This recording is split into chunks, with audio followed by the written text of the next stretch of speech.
जैसे जाने है जिन वैसे ही सब होने, कोई न उनका करता हरता, उनका होना वस्तु स्वभाव। ज्ञान कला में ये झलकते किंतु नहीं उसमें पर का करता और न पर में मेरा कार्य। सहज स्वयं क्रम से होती है मुझ में मेरी पर्यायों से दृष्टि पलटती, भाषित हो गया यक भगवान। वस्तु स्वरूप बताया तुमने, शत शत वंदन गुरु का। वस्तु स्वरूप बताया तुमने, शत शत वंदन गुरु का।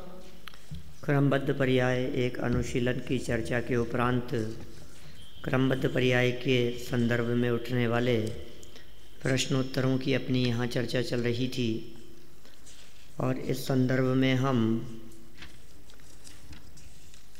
7 प्रश्नों की चर्चा कर चुके हैं। बहुत सुंदर प्रश्न हैं। आगे हम आगे बढ़ें उससे पहले आप लोगों को यदि कुछ पूछना हो तो पूछ लो इसके बारे में।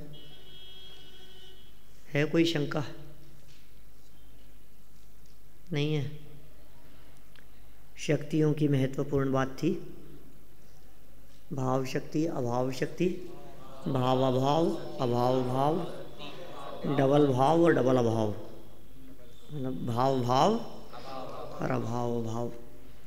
और इन 6 शक्तियों का स्वरूप, इनकी परिभाषा और इनकी संस्कृत जो परिभाषाएं दी है अमृतचंद्र आचार्य देव ने, बहुत छोटी छोटी सी है, एक एक लाइन में, आधी आधी लाइन में सूक्तियाँ हैं। हल्का सा देखोगे उसे तो याद हो जाएगी, 2-4 बार पढ़ लिया तो याद हो गई, इतनी सरल है। फिर देखिए, ये परिणमन को भी नित्य स्वभाव कहा, और जिस तरह से खून का दौड़ना उसका स्वभाव है, नित्य स्वभाव है, दौड़ता हुआ भी कभी नहीं थकता, ठीक उसी प्रकार हमारी आत्म वस्तु का परिणमन होता हुआ भी वो कभी नहीं थकता और वो परिणमन कभी नहीं रुकता। वो परिणमन हमेशा होता ही रहता है। फिर प्रश्न, जब हम पर का कुछ कर ही नहीं सकते तो फिर हमारी स्वतंत्रता ही क्या रही? सहज हो रहा है सब परिणमन, अब हम कुछ कर ही नहीं सकते तो स्वतंत्रता ही क्या रही? ये नया प्रश्न है, कुछ अलग हटके लगता है। ऐसा लगता है इस व्यक्ति के चित्त में ये बात दिख रही है कि हमारी स्वाधीनता तो इसमें है कि हम पर में कुछ ना कुछ कर दें। जैसे हमें ऐसे लगता है कि हम क्लास में किसी भी समय पर आएं तो हमारी स्वाधीनता है। हमारे मन में हो तो हम टाइम पर आएँ, मन में आए हो तो देर से आएँ, कभी भी आएँ, ये स्वाधीनता है, ऐसा लगता है अपने को। और यदि हम नहीं कर सकते कुछ भी, किसी भी प्रकार का बंधन है, तो स्वाधीनता नहीं है।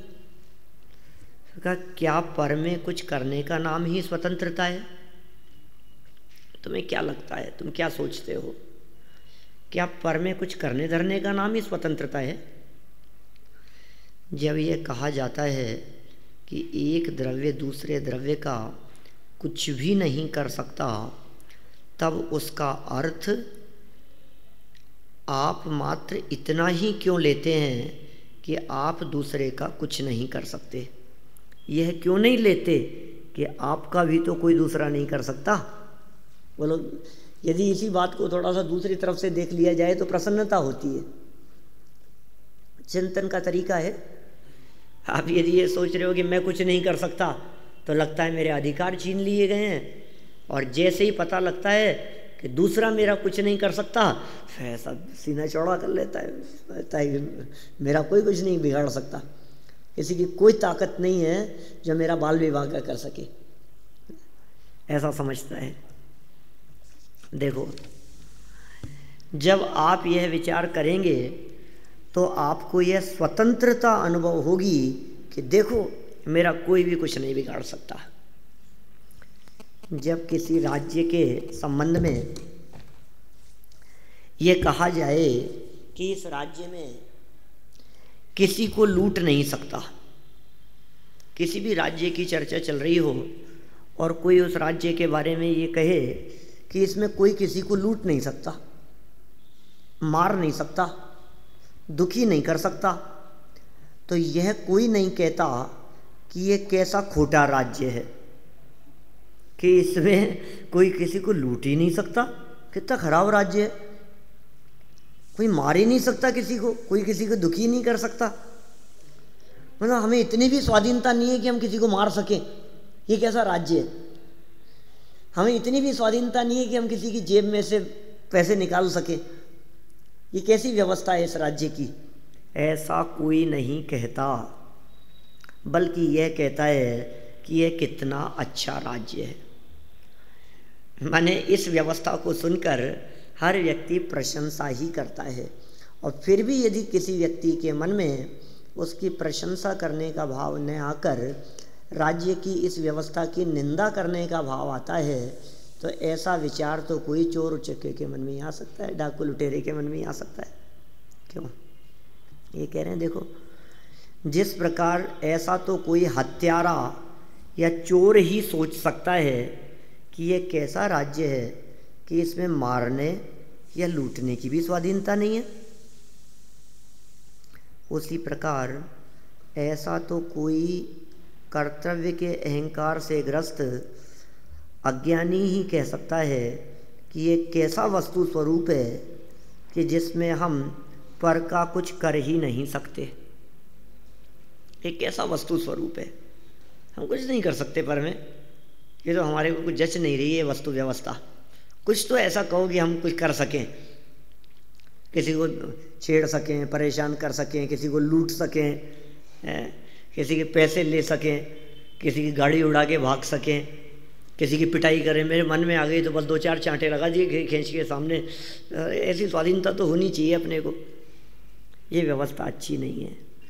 क्रमबद्ध पर्याय की बात तो अनंत स्वतंत्रता की सूचक है भाई। इसको बुद्धिपूर्वक हृदय से स्वीकार करने वाले को तो अनंत स्वतंत्रता की प्रतीति होती है। बुद्धिपूर्वक दिल से सोचो आप, कितनी स्वाधीनता का मार्ग है।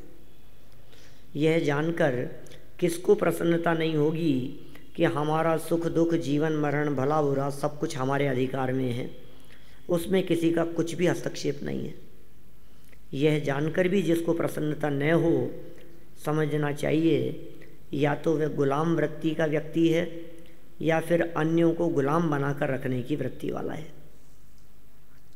क्रमबद्ध पर्याय में वस्तु की अनंत स्वतंत्रता की घोषणा है। ये बहुत सुंदर व्यवस्था है, स्वीकार करो इसको, आनंद मनाओ, प्रसन्नता से रहो। कोई मुझे डांट नहीं सकता, कोई मुझे भगा नहीं सकता, कोई मेरा कुछ बिगाड़ नहीं सकता, है ना। मतलब जो होना है उसमें जो होगा वो सब अपने ही अनुसार होगा। जो हो रहा है वो मैं ही कर रहा हूँ, जो हुआ था वो भी मैंने ही किया था, जो होगा उसका कर्ता भी मैं ही होऊंगा। यानी जो पर्याय उत्पन्न होती है उस पर्याय का कर्ता कोई दूसरा नहीं है, मैं स्वयं ही उसका करता हूँ। ये स्वाधीनता का मार्ग है। देखिए आप,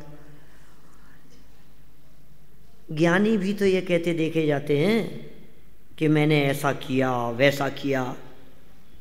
आप हमारा क्यों निषेध कर रहे हो? ज्ञानियों को देखो ना, वो लोग भी तो बोलते हैं मैंने 6 खंड को जीता, मैंने राजपाट किया, मैंने ऐसा किया। कितनी बातें ज्ञानियों के मुख से निकलती है।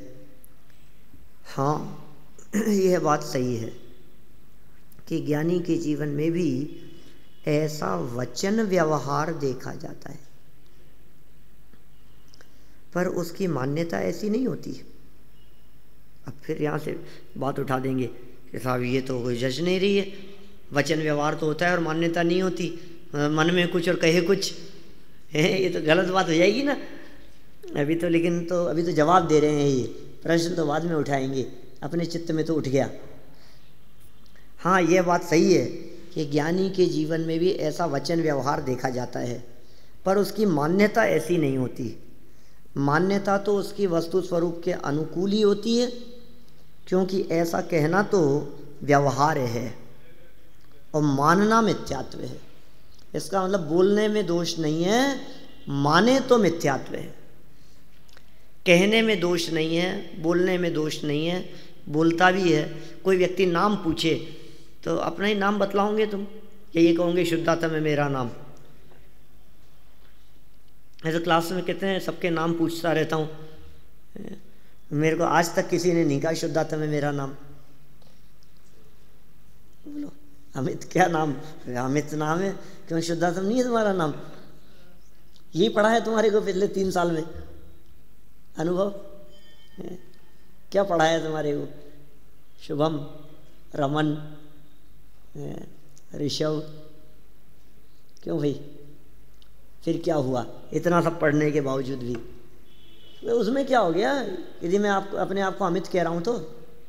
ये वचन व्यवहार है, और मान्यता में अपने आप को ये माने तो मिथ्यात्व है।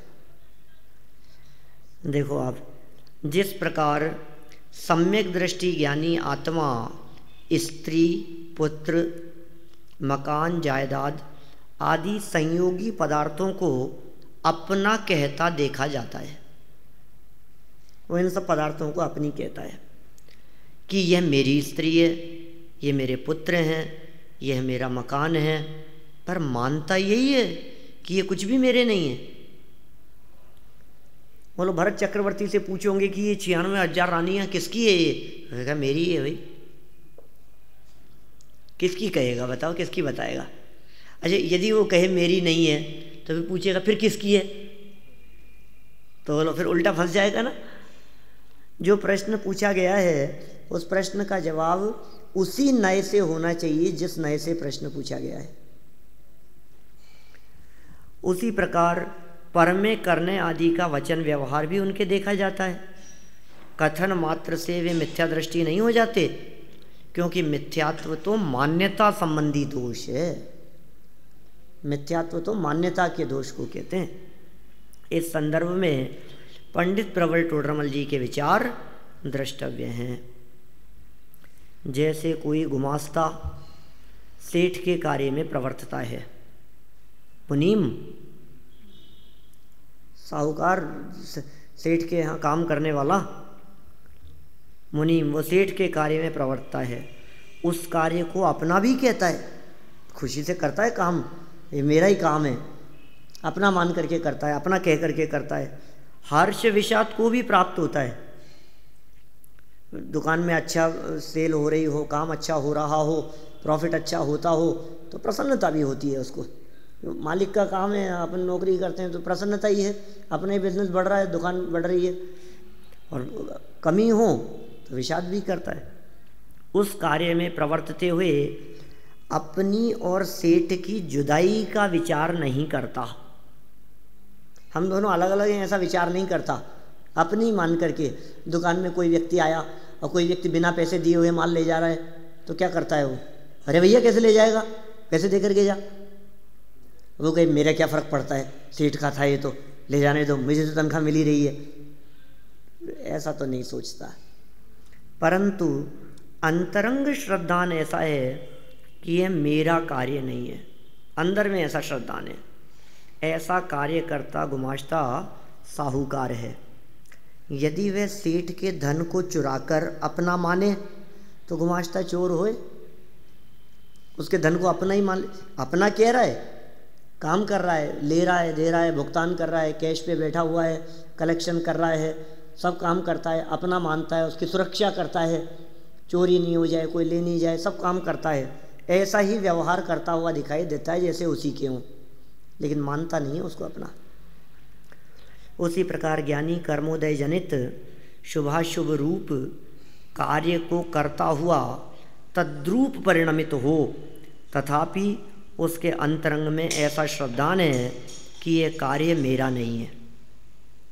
यदि वह शरीर आश्रित व्रत संयम को भी अपना माने तो मिथ्या दृष्टि होए। यदि वो व्रताधिक को यदि अपना माने तो मिथ्या दृष्टि होगा, ये पर्द की क्रिया है। फिर प्रश्न, इसका अर्थ तो यह हुआ कि ज्ञानी की मान्यता और कथन में अंतर होता है। क्या प्रश्न कह दिया? साहब ये तो कुछ जच नहीं रही हमारे को, बात अच्छी भी नहीं लग रही है ये बात। मान्यता क्या है उसकी और बोल क्या रहा है, ये तो मायाचारी हो गई साफ साफ। मन में कुछ और कहे कुछ, वचन अलग दिखाई दे रहे हैं, अंदर में अपने आप को आत्मा मान रहा है, बोल रहा है अपने आप को संजीव गोदा, तो ये तो बेईमानी है। तो अंदर में यदि अपने आप को सही संजीवी माने और संजीवी बोले तब तो अपने को सही लगती है बात, और आत्मा माने और आत्मा ही बोले तब तो सही लगती है बात। अब माने आत्मा और बोले संयोग रूप अवस्था संयोगी नाम से, असमान जाति द्रव्य पर्याय के नाम से, तो ठीक नहीं लगती। तो देखो क्या कह रहे हैं, हाँ हाँ कथन और मान्यता में अंतर अवश्य होता है, पर इसका कारण ज्ञानी के हृदय की अपवित्रता नहीं अपितु वस्तु की स्थिति है। उसमें ये बातें अलग अलग दिखाई दे रही है उसकी श्रद्धा में और उसके वचन व्यवहार में। तो इसमें जो विविधता दिखाई दे रही है ये उसकी हृदय की अपवित्रता नहीं है। ये ऐसे वचनों में, ऐसे विरुद्ध वचनों में यदि हृदय में अपवित्रता हो तो वो कहलाएगी मायाचारी। वास्तव में मायाचारी हृदय की अपवित्रता का नाम है, वाणी वाणी में क्या दम है। आर्जव धर्म के प्रकरण में दादा ने इस बात को बहुत अच्छे ढंग से खोला है। 10 लक्षण में आप लोगों ने पढ़ा होगा, प्रवचन करते समय 10 लक्षण धर्म पढ़ी होगी पुस्तक, बहुत अच्छे ढंग से खोला है। मन वचन काया की वक्रता विरूपता कुटिलता का नाम माया कषाय नहीं है, अपितु आत्मा की वक्रता विरूपता कुटिलता का नाम माया कषाय है। मन वचन काया के माध्यम से तो समझी समझाई जाती है, क्या दम है उसमें, जड़ की क्रिया है वो, तो उससे तो हो ही नहीं सकती। और न तो आर्जव धर्म हो सकता है न माया कषाय हो सकती है, क्योंकि मन जड़, वचन जड़, काया जड़, और माया कषाय आत्मा की विकारी पर्याय, और आर्जव धर्म निर्मल पर्याय। अब कर लो, कैसे करोगे बताओ। सब बिल्कुल प्रैक्टिकल ख्याल में आ रही है हमारे को ये बात। 2 द्रव्य न्यारे न्यारे नास्ति सर्वोपि संबंध है, उनसे ये नहीं हो सकता।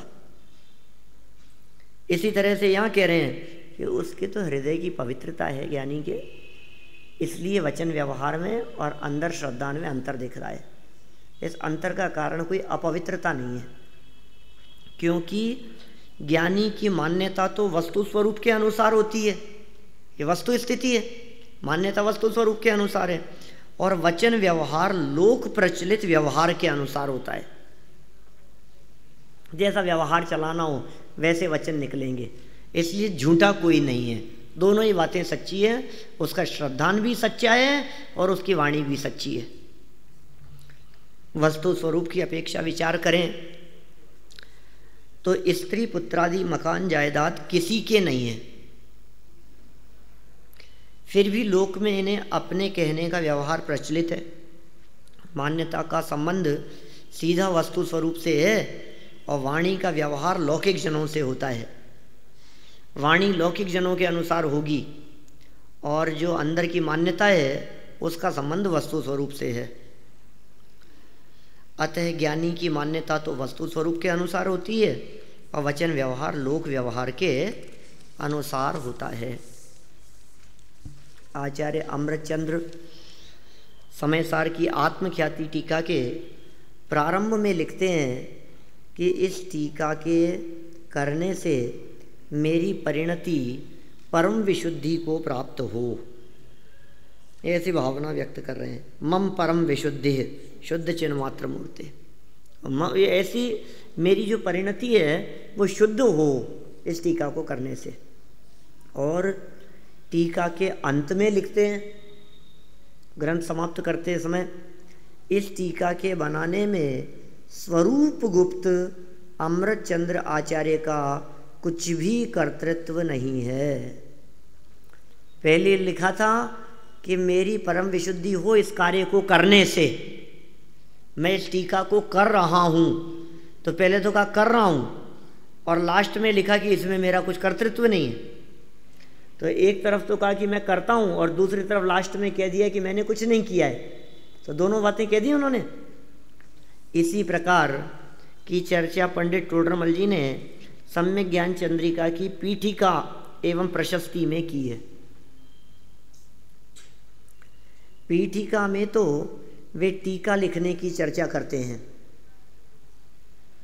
एवं लिखने के प्रयोजन आदि को विस्तार से स्पष्ट करते हैं, किंतु अंत में प्रशस्ति में वे बात ही कुछ अलग लिखते हैं। पीठिका में तो लिखते हैं कि मैं ये शास्त्र लिख रहा हूँ, ऐसा बना रहा हूँ, ऐसी चर्चा करते हैं, और लास्ट में कहते हैं, देखो प्रारंभ में मंगलाचरण में भी क्या लिखा, करी मंगल करी हो महा ग्रंथ करन को काज। तो मैं ये ग्रंथ कर रहा हूँ, इस कार्य के अंदर मंगल हो, इस कार्य की निर्विघ्न समाप्ति हो, जो काम मैं कर रहा हूँ। तो एक तरफ तो करने की बात कही, और दूसरी तरफ क्या कहते हैं, प्रशस्ति। पढ़ो देखो आप सम्यक ज्ञान चंद्रिका की 4 शब्द। हाँ बोलिए।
क्या कह दिया, वचनाधिक बोलना, वचन, ठीक है, रसना इंद्रिय की क्रिया है। लिखना अधिक, ये जो क्रियाएं हैं ये स्पर्शन इंद्रिय की क्रिया है।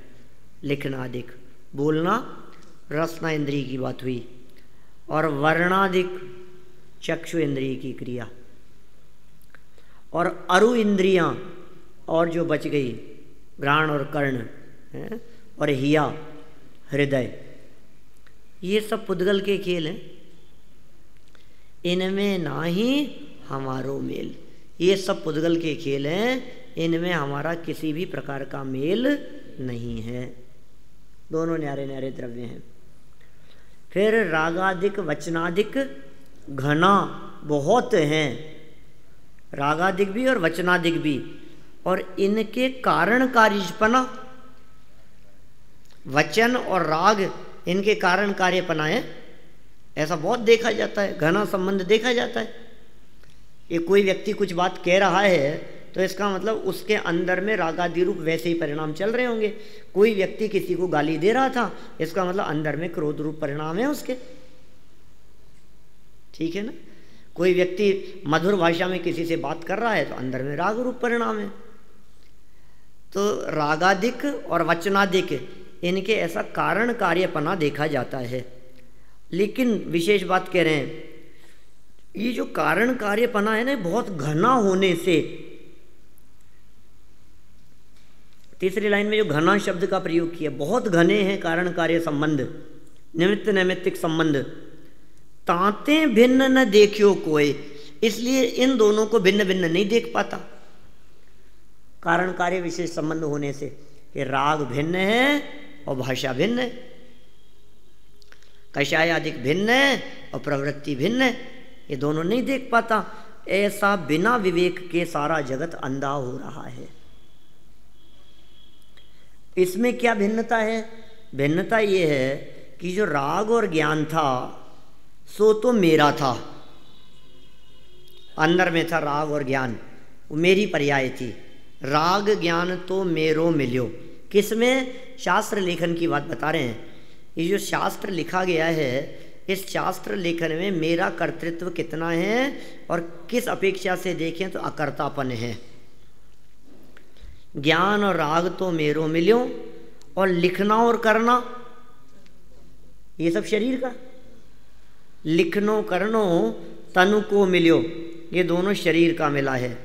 फिर कागज, मसी, अक्षर, आकार, इन सब के माध्यम से ये अर्थ प्रकाशनहार लिख दिया गया और फिर ये महान पुस्तक बन गया, जिससे जो समझदार लोग हैं वो अर्थ जानेंगे, समझेंगे। है तो ये पुद्गल का स्कंद, जो ग्रंथ है ये है तो पौद्गलिक रचना, लेकिन श्रुत ज्ञान निबंध, श्रुत ज्ञान से भरी पूरी है। ये मोक्ष मार्ग प्रकाशक प्रस्तावना 21 पेज से ये पंक्तियां इन्होंने यहाँ उद्धृत की है। तो क्लियर हो गई अपने को ये बात कि वे ज्ञानियों के वचन कुछ हैं। दोनों बातें, एक टोडरमल जी को प्रस्तुत कर दिया, एक अमृतचंद्र आचार्य को प्रस्तुत कर दिया, और दोनों ही ज्ञानियों के मुख से, उनकी वाणी से ये दोनों प्रकार की बातें निकली है। एक तरफ कहा कि मैं कर रहा हूँ, और दूसरी तरफ कहा कि भैया इसमें मेरा कोई कर्तृत्व नहीं है। एक तरफ कहा कि हम ग्रंथ रच रहे हैं, दूसरी तरफ कहा कि भैया ये सब है पुद्गल को खेल, ये सब पुद्गल का खेल है, इसमें हमारा कुछ नहीं है। पुद्गल का परिणमन है, कागज का परिणमन है, स्याही का परिणमन है, अक्षरों का परिणमन है, ये सब पौद्गलिक परिणमन है, इसमें हमारा कुछ भी कर्ता धर्तापन नहीं है। आचार्य अमृतचंद्र और पंडित टोडरमल जी दोनों ही ज्ञानी आत्मा थे। उनके उक्त कथनों से स्पष्ट हो जाता है कि इसमें कोई छल नहीं है। जब तक वचन व्यवहार है तब तक मान्यता और वाणी का ये अंतर तो रहेगा ही रहेगा। बोलने में तो आपको व्यवहार आएगा ही आएगा, क्योंकि ऐसा नहीं हो सकता कि आप निश्चय के कथन करते रहें और व्यवहार रूप वचन आपकी वाणी में न आवे, ऐसा संभव ही नहीं है। जब तक वचन व्यवहार है, जब तक लोक व्यवहार है, जब तक गृहस्थ दशा है, या जब तक मुनि दशा में भी उपदेश आदि का कार्य बनता है, तब तक ऐसा होगा ही होगा। आप चाह कर के भी उसमें कुछ भी नहीं कर सकते। देखिए आप फिर ख़त्म करते हैं इसी बात को आगे कि क्षायिक सम्यक दृष्टियों की चर्चा की। आगे कह रहे हैं क्षायिक सम्यक दृष्टि भरतादि चक्रवर्ती भी ये 6 खंड की विभूति को अपनी कहते हैं, पर मानते नहीं थे। ये ज्ञानियों के जीवन में भी इस प्रकार की दशा दिखाई देती है। अंदर में मान्यता में वो अपने आप को 6 खंड से भिन्न अनुभव कर रहे हैं, बिल्कुल स्पष्ट मान्यता है उनकी इस तरह की। और वाणी कैसी है, मेरे साहब ये तो 6 खंड का राजपाट किसका है, मतलब अपना ही है। फिर सूचना कैसे भिजवाएंगे, बाहुबली से कैसे चर्चा करेंगे, कैसे नामोल्लेख करेंगे उसका। अपने आप को आत्मा देखने जानने वाले जगत के जीवों को भी आत्मा देखते हैं, तो फिर कैसे कहेंगे बाहुबली कौन, वो भी आत्मा और मैं भी आत्मा, सब बराबर है। फिर सेनापति को सेनापति कह करके नहीं बुला सकते, फिर तो उसको शुद्धात्म कह करके बुलाना होगा। कितनी बड़ी विकट समस्या खड़ी हो जाएगी। तो ज्ञानियों के जीवन में भी इस प्रकार का वचन व्यवहार बनता ही है। क्षायिक सम्यक दृष्टि भरतादि चक्रवर्ती भी 6 खंड की विभूति को अपना कहते थे, पर मानते नहीं थे। कहना और मानना दोनों में फर्क है। यह 4थे, 5वें और 6वें गुणस्थान की भूमिका में पाया जाने वाला पर्यायगत सत्य है। इसे जानना भी आवश्यक है और इस सत्य की स्वीकृति वो भी आवश्यक है। उसके बिना इस प्रकार की शंका बनी ही रहेगी। मतलब बहुत समझदारी पूर्वक हमारे को इस प्रकरण को जानना पड़ेगा कि ज्ञानियों की मान्यता और वचन व्यवहार में विविधता होने के बावजूद भी उनके चित्त में अपवित्रता नहीं है, उनका हृदय पवित्र है, और ये वचन व्यवहार भी इस प्रकार का चलता ही है। तो इस तरह से अपनी ये 2-1 प्रश्नों की और यहाँ बात हुई। अब ये जो आगे जो ये 11वें नंबर के प्रश्न से जो चर्चा उठा रहे हैं, बहुत सुंदर प्रकरण है, समझने योग्य भी है ना। मैंने पिछले वर्ष तो मैंने उसमें भी लिया था, वो अपने वार्षिकोत्सव में, है ना। वापस वार्षिकोत्सव का समय आ गया, तो ये अपन इसकी अकाल मृत्यु की चर्चा है। बहुत सुंदर प्रकरण है, पढ़ करके आइएगा। मैं तो पढ़ूंगा ही पूरा, नहीं समझ में आए तो अपन उसके बारे में और चर्चा भी करेंगे। अभी की बात को तो हम विराम ही देना चाहते हैं यहाँ, ठीक है।